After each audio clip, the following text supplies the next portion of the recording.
এই ভিডিওতে আমরা সুপ্রিম কোর্টের ডিএ মামলা যে শুনানি রয়েছে 4 আগস্ট, সেই মামলা কখন লিস্টেড হলো, কত নাম্বারে লিস্ট হলো এবং কি কি আলোচনা হতে পারে পুরো ডিটেলস জেনে নেব। দেখুন, সুপ্রিম কোর্টের ওয়েবসাইটে আমরা আছি এবং এখানে যে সুপ্রিম কোর্টের অফিসিয়াল ওয়েবসাইট, সেখানে দেখুন কতগুলো পয়েন্ট আছে। একটা হচ্ছে ডায়েরি নাম্বার, কেস নাম্বার, এইসব দিয়ে আপনারা সার্চ করতে পারেন যে কোনো কেসের স্ট্যাটাস। তো আমরা এখানে কিন্তু এই যে ডায়েরি নাম্বার যেটা রয়েছে, এই ডায়েরি নাম্বার দিয়ে আমরা স্ট্যাটাস চেক করব। তো দেখুন, এখানে এই যে ডায়েরি নাম্বার দেওয়ার জায়গা রয়েছে, তো এই জায়গাতে যদি ডায়েরি নাম্বারটা আমি পুট করি, ডায়েরি নাম্বার হচ্ছে 35292, এটা হচ্ছে ডায়েরি নাম্বার। আর এটা কিন্তু 2022 সালের মামলা, তাই এখান থেকে আপনাকে 2022 করতে হবে, 2022, মানে 2022 এই নিচে রয়েছে, সিলেক্ট করে দিলেই হবে 2022। আর এই যে ক্যাপচাটা পূরণ করতে হবে 6-1, তার রেজাল্ট এখানে দিতে হবে।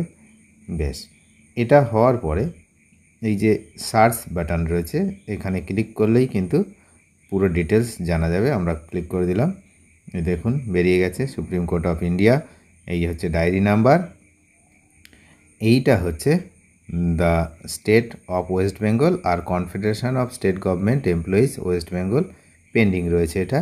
এখন এইটাকে যদি আমরা এই ভিউ অপশান রয়েছে এখানে, ভিউতে যদি ক্লিক করি, তাহলে আমরা কিন্তু পুরো ডিটেলসটা দেখতে পাবো।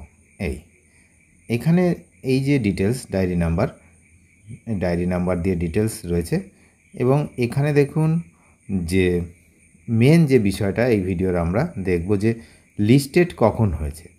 তো এখানে যে লিস্টেড যেটা হয়েছে সেটা কিন্তু এই যে একটু নিচের দিকে রয়েছে, এই যে 4 আগস্ট 2025। আর এখানে কিন্তু সিরিয়াল নাম্বার রয়েছে 13 নম্বর সিরিয়াল নাম্বার, 13 নম্বর সিরিয়াল নাম্বারে রয়েছে। তো যাই হোক, 13 নম্বর মানে প্রথমের দিকেই, খুব একটা দূরে নয়, 13 নম্বর সিরিয়াল নাম্বারে রয়েছে। তাহলে আশা করা যাচ্ছে যে শুনানি হবে, 13 নম্বর যেহেতু সিরিয়াল নাম্বার। তো কি কি আলোচনা হতে পারে মূলত এই ওই দিন শুনানিতে? প্রথমত দেখুন যে সুপ্রিম কোর্টের অর্ডার থাকা সত্ত্বেও ডিএ পরিশোধ করা হয়নি, তো সেই কন্টেম্প্ট মামলা হয়েছে, আপনারা জানেন, সেই কন্টেম্প্ট মামলা নিয়ে আলোচনা হতে পারে। এবং রাজ্যের যে আবেদন, রাজ্য সরকারও আবেদন করেছে, তারা 6 মাস সময় চেয়েছে, সেটা নিয়েও আলোচনা হতে পারে।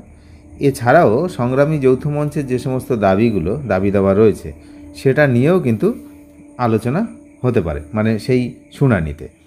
তাহলে 4 আগস্ট যে শুনানি হবে সেটা কিন্তু কনফার্ম।